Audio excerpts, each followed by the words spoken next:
So guys, we are back with another comparison, the A55 versus the S21 FE. Very interesting comparison here. So if you're in the marketplace for a new device, which one should you get? So you guys already know I'm a big fan of the S21 FE, so I do want to go ahead and talk about why I like it. But there are some things about the A55 that you might like.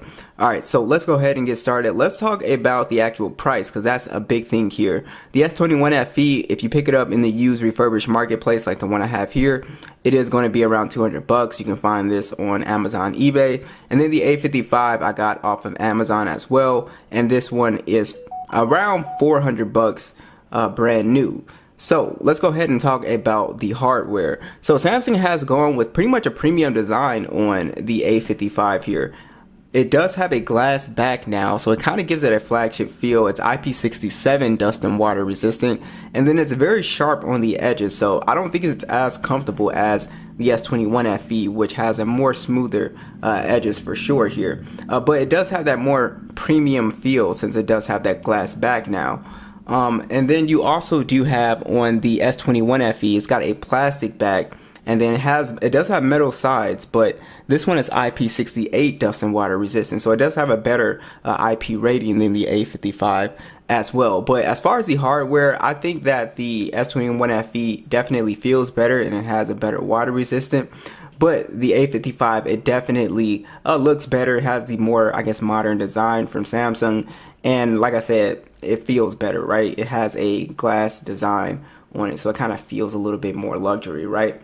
But besides that, not too much of a difference going on with the hardware. Now, a big difference between these two devices is that the S21 FE has no SD card support and the A55 has SD card support. So that's a big thing here for a lot of people. If you download a lot of content and you feel like you need expandable storage, you take a lot of video, then the A55 is definitely going to be able to, pop an SD card in there, and then you'll have expandable storage. Alright, so let's talk about the displays here. So the S21 FE has a smaller 6.4 inch display. It's the dynamic AMOLED, 120 Hz HDR10 plus, 1080p 403 for the PPI. The A55 does have a bigger display at 6.6 inches, and it is also a 120 Hz Super AMOLED display, HDR10 plus, 1080p 390 for the PPI. So the biggest thing that stood out to me with the displays is that the S21 FE just looks way more vibrant and colorful. It almost makes the A55 look dull in comparison. If you guys can see, they're both on Vivid. Yeah, it just looks like dull in comparison. So I definitely think the screen just looks much better on the S21 FE. Now, as far as like the resolution and all that stuff, it pretty much looks the same. But yeah, colors just come out way more vibrant on the S21 FE. And you also will notice that the S21 FE has slimmer bezels up top, and it is slightly slimmer at the bottom. You can't really tell as much as, up top.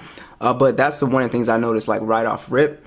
But as far as displays go, I would definitely pick the S21 FE. I think it's more pleasing to the eye as far as the bezels and just the overall color on the panel. So that's one thing that actually kind of surprised me a little bit. Alright, so we got Geekbench 6 pulled up here. The A55, it does have the Exynos 1480 on here. And again, micro SD card, 128 gigs of internal storage and 8 gigs of RAM on the base model. The S21 FE here does also have Android 14. And then we have the Snapdragon AAA processor, and then again, no SD card, 128 gigs and 6 gigs of RAM on the base. You can see the S21 FE, it does beat it in the single core and also the multi-core score here. This Exynos chip actually did a pretty good job. It did better than I thought it was going to do with the score. But when it comes to overall animations and stuff like that, I do think the S21 FE is definitely a little bit smoother. It's not to say that the A55 is slow or anything like that. I just noticed less animation glitches and stuff like that with the S21 FE.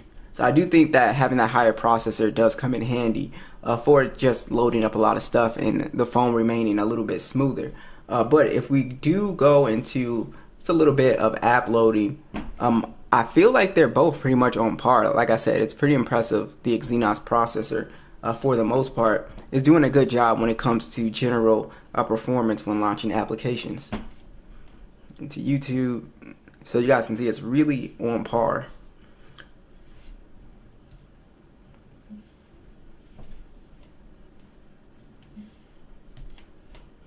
Now let's go ahead and launch PUBG here, and we'll talk about gaming a little bit.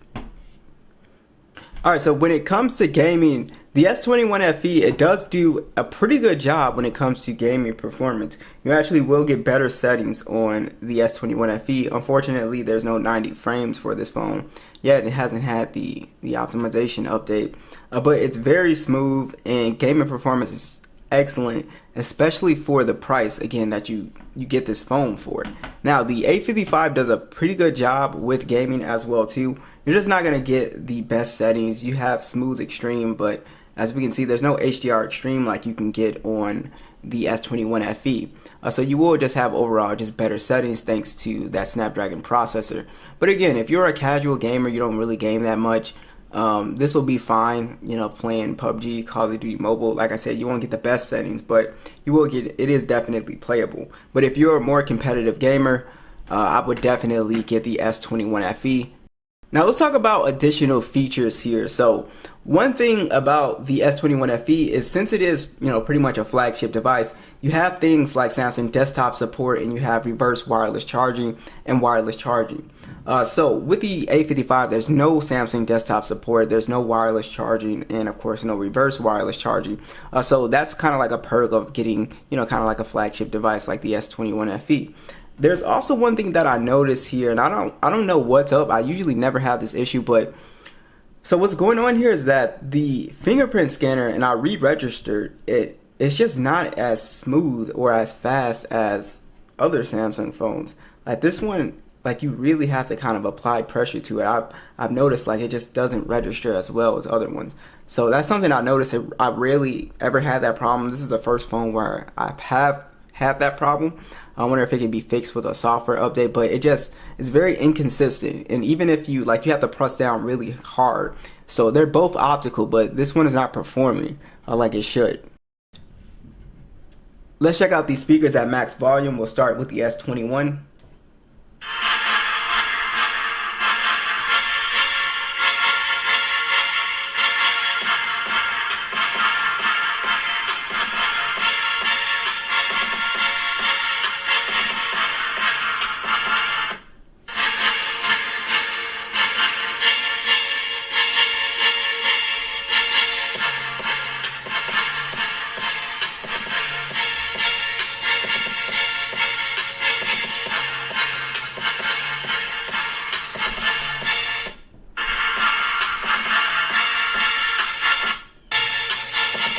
So I actually do think the A55 here it's very slight, but it has the cleaner and slightly louder speaker as well too. So I'm very impressed with the speakers on the A55 this year.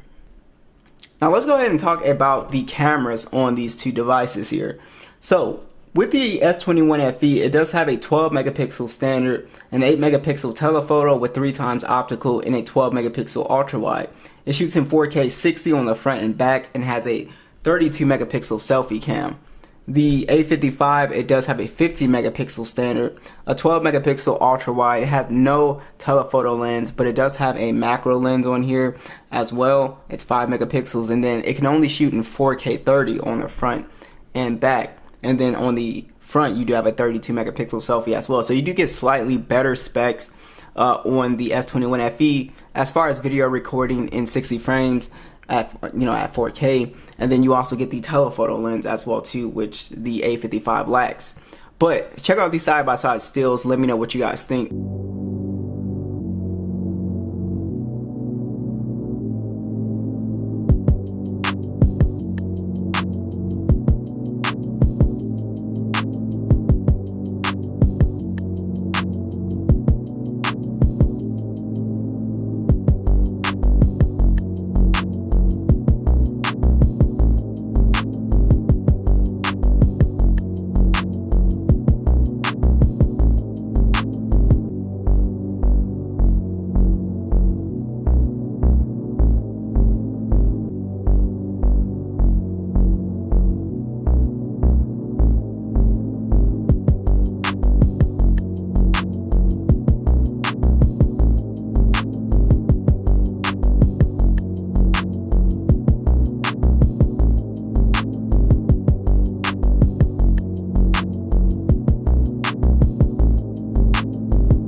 Now, from just using these two phones, the S21 FE, surprisingly, you would think it does not have good battery life, but this phone does really well with battery life. It's got a 4500 milliamp hour battery, 25-watt charging, and then wireless and reverse wireless charging. I actually did think the battery life is pretty good on this phone. It definitely lasts all day. Now, you do have a slightly bigger battery on the A55. It's a 5000 milliamp hour battery with 25-watt charging.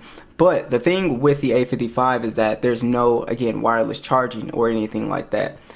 So I do think the battery life is slightly better on the A55, but I don't think it's that much better. It's not like a night and day difference. So I personally, I like the S21 FE here a little bit more, but I could definitely see why you guys might like the A55. Like I said, but you're gonna be spending 200 extra bucks when you can get, you know, a used refurbished one and save 200 bucks and actually get a little bit more features. So let me know what you guys think. I'll catch you guys in the next one.